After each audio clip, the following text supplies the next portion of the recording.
Bom, está confirmado, estamos entrando ao vivo. Vocês já me conhecem, já sabem quem eu sou. Eu estou usando essa plataforma aqui, não é uma plataforma com muitos seguidores, tá? Beijinho para Mônica.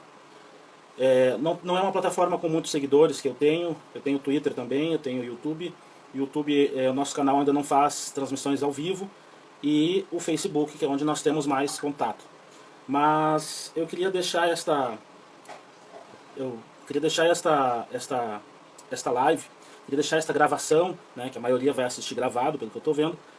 Eu queria deixar esta gravação porque algumas pessoas têm com a mudança do cenário político nacional, vários acontecimentos em pouco tempo e muitas mudanças de cenário, e as pessoas estão correndo para um lado para o outro.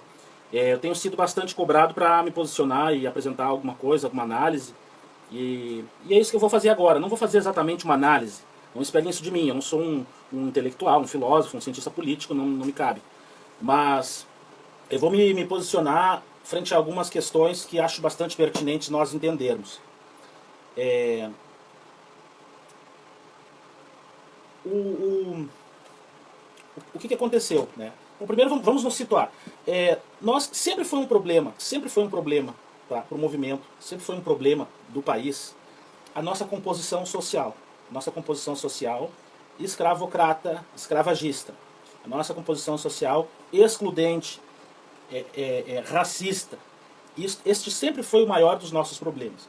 Poucas pessoas estão atentas a esta realidade e enfocadas neste entendimento e nesta difusão. Eu venho falando isso faz tempo, eu venho orientando. As pessoas no movimento, elas não entendem ou elas não dão bola porque eu tenho dito. Tá? Então elas têm seguido por outros caminhos, elas não têm tido a consciência de quem elas são e da posição que elas ocupam, da importância delas no movimento. Então eu ia fazer alguns áudios, né, posicionando nos nossos grupos de WhatsApp, e também ia fazer uma prestação de contas desse período aí, porque ao mesmo tempo que aconteceu este monte de coisa, nós também estivemos ocupados com um monte de coisa. Nós também temos algumas coisas para prestar contas, para contar como é que foi, para relatar, para manter as pessoas atualizadas. Tá? Porque não é todo mundo que está participando de todas as ações do movimento que nós estamos empreendendo. Bom, em primeiro lugar, vamos contar, né? Nós da Casa Imperial, né, nós do movimento monarquista unificado, né, que é a União Portugal, Brasil, Algarves e Comunidade Tradicional Lusitana, é um fórum, uma movimentação espontânea que já tem aí quase uns 15 anos. Tá? Já tem aí quase uns 15 anos que eu participo do movimento, e que surgiu, antigamente se chamava Arena, tá? Depois veio a se chamar Aliança Restauração Nacional. Em 2020 mudamos para União Portugal, Brasil, Algarves e Comunidade Tradicional Lusitana. A visão desta comunidade é exatamente ser uma comunidade ampla, uma comunidade para a restauração da nacionalidade luso-brasileira. É uma comunidade, é um movimento que engloba a todos os povos de língua portuguesa, a todas as nações. Mas principalmente o Brasil, que é onde nós estamos, é a mais forte dessas nações, é a maior destas potências de língua portuguesa. E também assim, porque digamos que a causa em outros países está mais avançada. Existe um processo de integração de todas essas nações mais avançado em outros países. Em 2010 foi aprovado um tratado de unificação da língua portuguesa, um novo tratado ortográfico. Em 2018 entraria em vigor um tratado de livre circulação de cidadania e portabilidade de direitos entre os países da comunidade. O que aconteceu? Como houve o golpe de 2016 no Brasil, e esse golpe foi reiterado com a fraude de 2018, esta integração não aconteceu em bloco, a não ser relações bilaterais entre alguns dos países com Portugal. Mas isso também foi refreado agora com a pandemia em 2020 e 2021. O que acontece? Nós aqui no Brasil temos nós somos o mais importante desses países, né? Aí nós somamos aí quase 300 milhões de cidadãos, quase 300 milhões de habitantes. Destes, quase 220, né? A amplíssima maioria, 220 milhões, que isso dá o quê? Uns 70%? É Brasil. E aqui no Brasil a gente vive uma realidade ímpar. E é isso que é importante entender, que ninguém nunca entende quando faz avaliação de conjuntura, ninguém nunca entende o Brasil. Ninguém nunca sabe explicar o Brasil.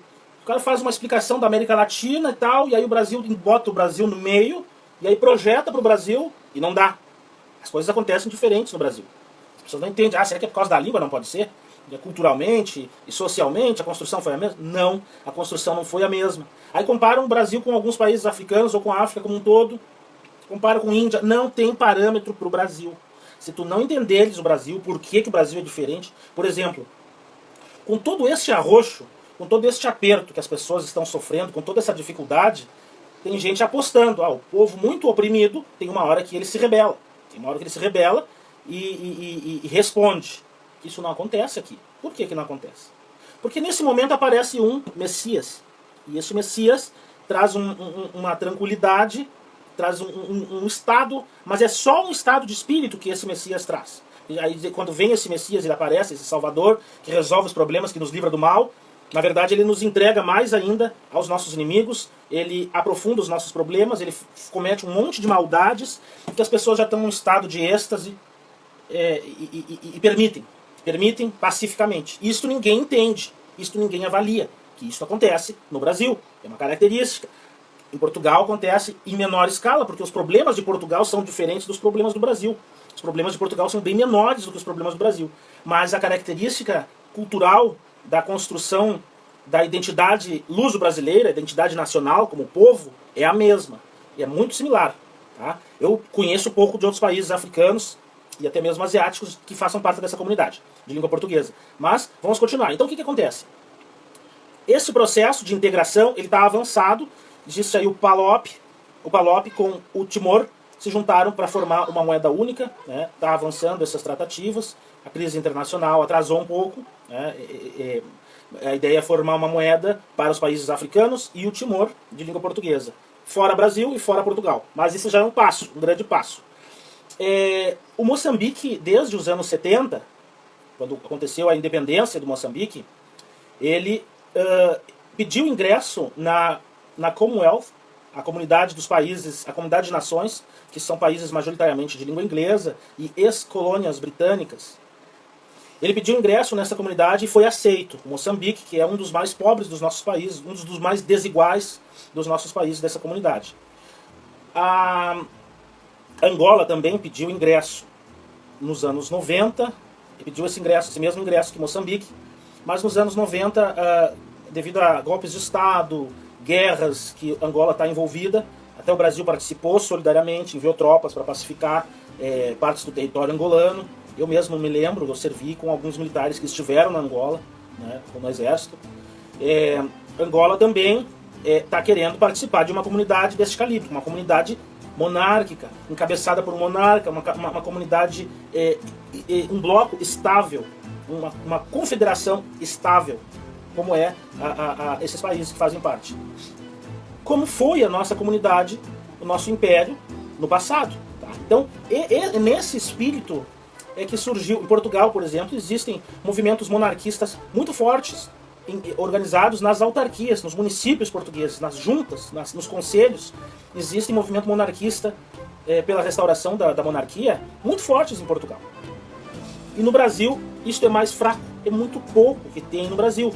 Mas se fortaleceu, aí vem se fortalecendo, quando se passaram muitos anos aí do plebiscito, se formaram vários círculos monárquicos, e a coisa foi avançando, tá? Então o Brasil mas está mais atrasado. Nós temos que entender que o Brasil está mais atrasado e o Brasil é mais importante nesse movimento. Tá?